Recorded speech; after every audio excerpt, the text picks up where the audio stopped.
They said 3,000 milligrams, but I ain't no bitch.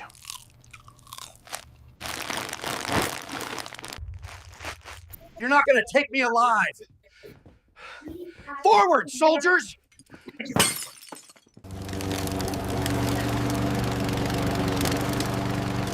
Someone's got to take care of the garden.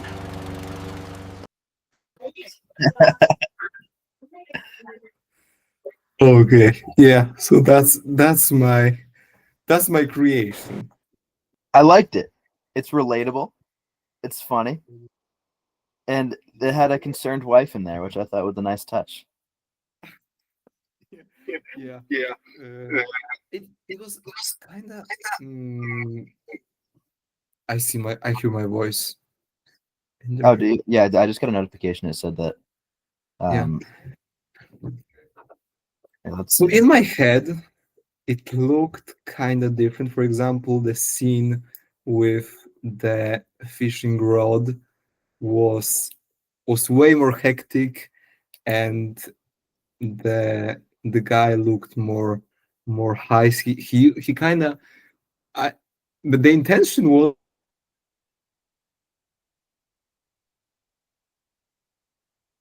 And for him to simulate being in some kind of an ancient fight.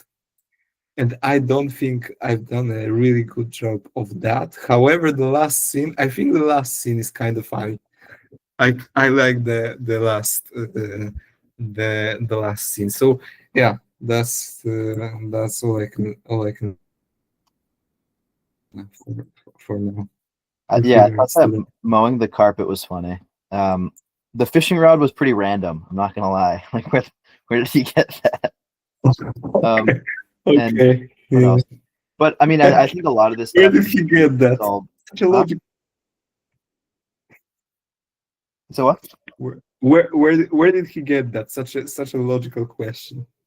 Yeah, I guess that's fair. It is an AI generated video, so it's like it shouldn't make sense anyway. But also, he was chewing the gummy candies and it was crunchy. Did you hear that? Yes.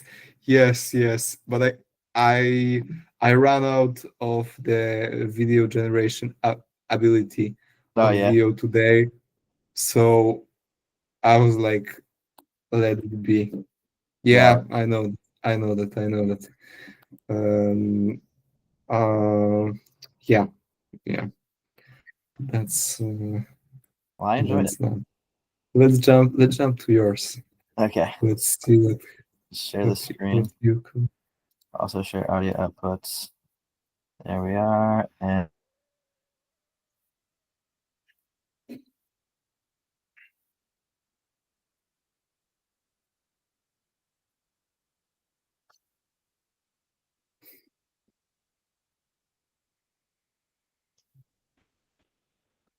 Do you like nice things? Don't be stupid and don't overspend. Nate's Natty Soap will blow your balls off and won't break the bank at just $4 for a 4-ounce bar. Thanks. Respect. Fuck boy. that's that. I mean, yeah, that's the way to go. Exactly. It was short, and I think that getting a little bit of funny brand exposure out there is a good thing. Yeah, that's kind of what a lot of those AI generated videos are about. You take kind of like a normal looking person and make him or her say some outrageous stuff that you wouldn't normally hear in an ad, in a video, or in a normal setting like that. So yeah, good work. Yeah, I mean, it literally took me like maybe like 20 minutes to like fully figure everything out. I did it like an hour ago because I was like, fuck, like I gotta do this. So got it done. I'm proud of the result. And you know what? I think I'm gonna continue to tinker with it beyond this meeting. I think I'm gonna try to make it a little bit better. Maybe I'll post it to like Instagram or something. That could be fun. Me too. That's a nice like thought exercise. to try and come up with something funny, and then bring it from your brain to reality by generating, because the options are kind of endless. Not Yeah. endless, because the regulations are still there. So Yeah. endless is not the best description of the state we're in. However, we can I think we can do a lot with that. And I'll for sure try and make something even better. People, but I don't know how many of those have you seen on shorts and reels and all that, but people are making real stuff with that, like Yeah. real good job. So the possibilities uh, are there. Yeah. What's Have cool you is that Hmm? yeah, go on. I was gonna say, like growing up, I feel like I've always like thought of things in terms of scenes, like cinematography, like cinematically. I've been thinking about things. I've been thinking about things in terms of scenes, cinematography, cinema. Jeez, Louise! Things in terms of scenes, and I feel like I've always had like a kind of a creative spark in terms of like how I can create a scene and shoot it with a camera, but I've never actually done it because I haven't had the resources to do it. And so these AI tools allow me to, I guess, express that in a relatively easy, low effort way, which, that my video wasn't necessarily a scene that I thought was particularly funny. It was kind of like a rushed project. But I think moving forward, if we decide to do this kind of project again, maybe we could extend it a little bit and tell a story through the AI and like try to be creative in Yeah, terms of like what the scenes are. For sure, for sure. It's something to do, I think, throughout Christmas break. I think Yeah. during Christmas break we will have a little bit more time for creative activities such as this. For sure, I am, as you probably know by now, I'm really fascinated with this video generation stuff. I think this gives like superb possibilities to potential content creators, people that want to start their journey in directing something, even not like not something super sophisticated, but ads and something like that. It just gives you an ability to uh, mm, put it out there and look at it differently from the way we look at if it was only a scene in your head. So yeah, I'm really fascinated by that. So I would love to do it again sometime in the nearest future in a different configuration. Yeah, it doesn't have to be funny necessarily. We can try and do something more sort of ambitious, profound, or whatever you would want to call it. But yeah, I'm for sure down for that direction. Yeah, Yeah, exactly. I think it'd be cool if we told like it similar to the I think 2 weeks ago, last week's project, or was it 3 weeks ago? 2 weeks ago? I don't know when it was, but we shot like a 2 to 3 minute film. I think it'd be cool if we did like a 2 to 3 minute film. Um, we worked together on it because using AI, we're able to like, I don't know, collaborate remotely. So that Yeah, could be cool if we yeah. took a week to work together. Yeah, there was something in our challenges database or ideas database that we have in Google Docs. A project which I begin and you finish, something like that. So we would may be able to try and come up with something there. Yeah, there are so many possible tweaks to that. Yeah, true. Yeah. I guess we'll figure that out. Yeah, we'll figure that out after the recording. Yes.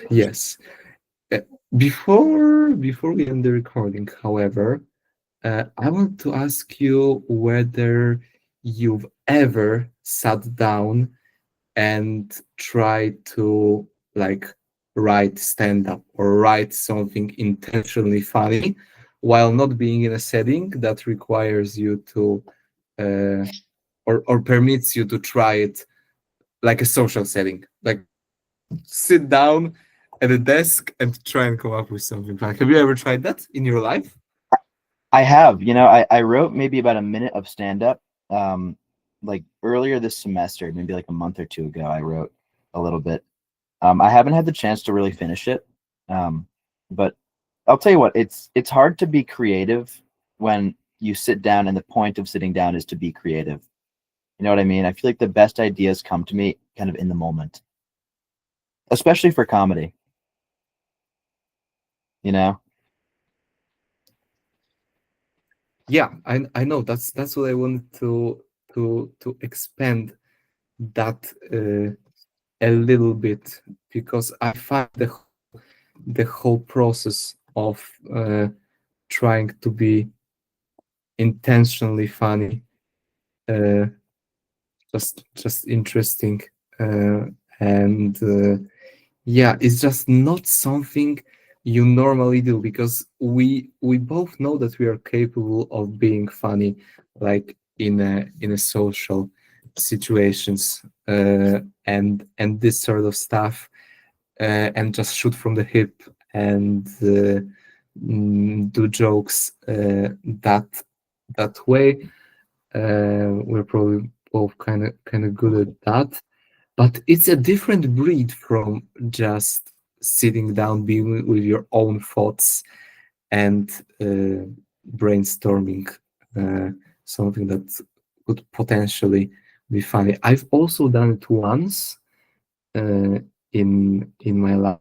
I've done it throughout like two, 3 days, uh, and I kind of enjoyed it, but it also became kind of draining at the end. I remember just kind of as you mentioned, like forcing a creative process is not it's not the easiest thing to. Yeah, turning That's something that you probably. like doing, especially a creative thing, into work kind of ruins it. Like I found that, for example, when I was making soap when I first started doing that, I really enjoyed it because it was experimenting all the time, and it was like it didn't feel like work. It felt like I was just doing something fun. And now that I have a higher demand and I got to make soap to meet that demand, it's it's now it's like a task that I need to complete. It's a chore and I don't like doing it as much. Like I still do enjoy it, but now it's like, okay, I need to work this into my schedule. I need 3 hours to, make some soap, which is, the similar thing to being funny. All right, I got to sit down and, crank out this script. And then it takes away the magic a little bit. It makes me think about like writing rooms for sitcoms. I'm sure that it's probably a lot more productive if the people have good rapport with each other and they're just bouncing ideas off of each other instead of like sitting down with their heads and typing out shit. Yeah. That's probably the way that the stand-up comics approach it. They just spend a lot of time in I think it's called the green room, the backstage of the Comedy Store, just talking shit between each other and bouncing. But that's their way of bouncing ideas. And but then after they've done it, there probably comes a time when they have to sit down and just write down 500 words, write down 2, 3 minutes, refine it, go to a smaller club, and just this ability, because it kind of struck me, uh, forcing of creativity and this.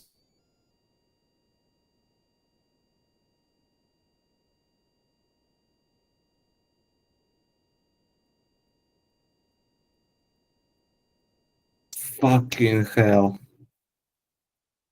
What? The famous Dude, writer. you're cutting out pretty bad. Yeah. You're cutting out pretty bad. I think my Wi-Fi is crappy. Yeah, the connection. Fuck, it's always the connection. I think we're back. That's bad. Yeah, we're I back. We're think back. we're back. We are so I think back. Yeah.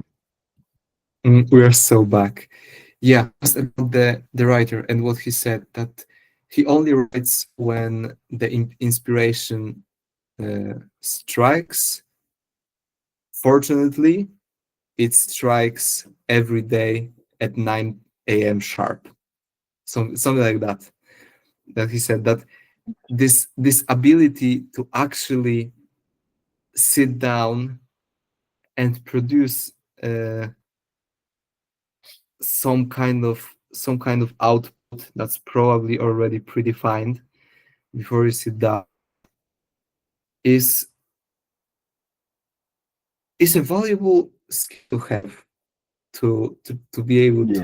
to because we can talk about this forcing of creativity all we want, but then there comes a time where you actually have to work. And those, I think, from what I've seen and what I've read, those grades from each artistic genre were the ones that were able to do it day by day and to kind of force themselves to either write, paint, draw, whatever. Yeah, so an interesting sidetrack, I think, Yeah. from that. I think especially with like performative arts, like when you're speaking to people, it definitely is an iterative process. For example, like when I'm like honing in on like a pitch or I don't know, some sort of like dialogue with a customer or something, of like a telling the founder's story, I'll always experiment a little bit and kind of see what they pay attention to, like when their eyes open up or if they seem disengaged. And then I'll cut down that part of the story or I'll enhance that part of the story if they're interested. But it's funny because not everyone reacts to the same thing. Like for a while, I had the same founder's story and it seemed like everyone really liked it. But as of recently, I've kind of noticed people start to be a little disengaged at certain parts. So on the fly, like, at farmers markets, I'll have to, cut down that portion that I was talking about that they seem disengaged in to try to create a more engaging story to them. And I feel like the same thing is definitely true with stand-up, like going to smaller clubs, kind of seeing what hits, seeing what doesn't, and then like I don't know, touching up your script from there. So I don't know. I think it'd be cool if we did like a stand-up week. We just like made like a stand-up routine and we did it in front of like, I don't know, our friends or something. That could be fun. Record that experience. Yeah, we've had something about stand-up. I think we'll have to do that. Yeah, we're probably both down for that. I think we can try and come up with something like a stand-up. I like it. Yeah. Okay, nice. Okay, nice.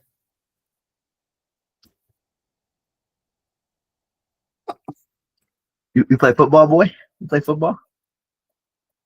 Never, not part of the world. You've never played American football? It's never ever. No, not even. We haven't even seen it probably in my life. Super niche thing in Europe. We Interesting. don't I have a guess that makes culture sense. for that. Yeah, Yeah. we prefer more action, less advertisement breaks. Yeah, literally, dude. Don't But I mean, want to shit on American football, but the ratio is fucking crazy there. Yeah, yeah, local American European football is market. very entertaining when it's just football. Like if you're at like a college game, I think those are fantastic. But you're right. I mean, a lot of American sports do revolve around like consumerism and advertising, which is annoying. But Yeah. I mean, that's capitalism. Yeah, it's kind of also connected to the culture of yours, because you are I don't know whether you've been at any sports game here in Europe. I know that you have done a Euro trip and been to a couple of countries. However, we don't have a lot of those segments that revolve around like karaoke, kiss cams, this sort of stuff. We really don't, we really disposed of it in sports. We probably the I want to compare the fans. I think you can find like uh, real involved fans in both America and Europe. It would be interesting for you to go to a European soccer is called soccer game in Italy with 80,000 people on the Yeah. on the stadium cheering. In Warsaw, we've got those the atmosphere on the stadium is super intense from right from the beginning up until the end. So yeah, Interesting. that's just it. Yeah, Yeah. I think I'm no I fan of think live that's sport right. events though. Like I went to a Red Sox game, like a baseball game, like a year ago, and I just thought it was corny. It was like, all right, now it's time to sing the song that we all sing, and now it's time to raise our hands. And I was just like, dude, I just want to watch like baseball and like drink beer. I don't want to do all the like this hokey pokey bullshit. You know what I mean? That was I don't kind know. of childish, or am I misunderstanding? Or It was a what's little childish. Like it, I mean, I understand like sports is a very community based thing. And when everyone in the stadium is a Red Sox fan and we're all singing the same song and whatever, I mean, I could understand how that brings a sense of community. Like all of us know the same song and we're all doing the wave and whatever. But I don't know. I thought it was kind of stupid. Maybe it's because I don't feel super tied to the Red Sox. Like I don't really care about baseball all that much. So I didn't really feel like I was a part of the community. Um, but I just thought it was stupid. that's a huge factor. If you don't care about the team that you're supposed to cheer for, it's kind of forced, and then the whole experience doesn't feel as authentic as it should be. And yeah, if it's like your hometown team, one that you watched for years and you know the players and you're connected to the I don't even want to say connected to the way that the club has been developing, or yeah, whatever, something like that. It helps a ton. Absolutely, yeah, it's a crucial point to be somehow involved. It's either gotta be so your nation playing in the international cups and this sort of stuff, or your hometown team, or the one that you really like, which I don't even know if you have a team that you really like in any sport. Not really. No, I mean I don't particularly care That's either really way. kind of fucking boring. Yeah. Well, dude, sports is such a great conversation starter. Like, I'm not sure about like. Actually, I know in other countries, if you're wearing like a soccer jersey, that's a great conversation starter with anyone. Like my friend Harry, for example, he knows everything about football, and he would walk up to people wearing these jerseys and he'd be like, "Oh, you're a so and so fan," and then start a conversation about it. And same thing goes for the U.S. If you're in a job interview, you could talk about sports and gain some pretty good rapport there. Which is something that I don't have the ability to do because I don't care about sports. I think I feel like I need to tread lightly when I say this, but I feel like they don't provide any real value besides entertainment. I mean, sure, it's like the same thing as TV, but I don't know. I think it's a huge industry that provides little to no value besides distracting the public from things that matter. Mm, what doesn't it provide? I misheard that. I don't think it provides tangible value to me. I'm not sure about society as a whole. I haven't fully fleshed out the idea in my head. But as far as I can tell, it's just kind of it's just a viewing event, and I guess it makes people feel like they're a part of a community because they feel so strongly tied to a specific team, which I guess could be good. You know, in Massachusetts, we're all, or at least in It's the like Northeast. What?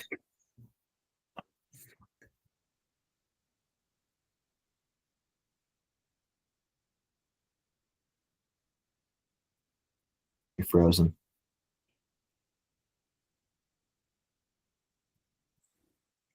What was that? crazy. Yeah, my internet's going crazy. I hate it. I hate it. It only comes up on Google Meets calls. Yeah, to wrap up the sports thing, you're probably onto something with the way that the people in power were always using sports to distract the general public from things that are happening. It's been called opium for the people, for example, something like that. So you're probably onto something like that, but right there. However, you all you not even you, but we don't have to be so serious about it. It's probably for most people it's like any other activity that connects people, that Yeah, provides exactly. you an excuse to spend time with someone, that you can give the ticket as a gift to someone to spend time with them, and so on and so on and so on. So there are the so-called tangible benefits are also there. I really like soccer. I've been a fan for since I was like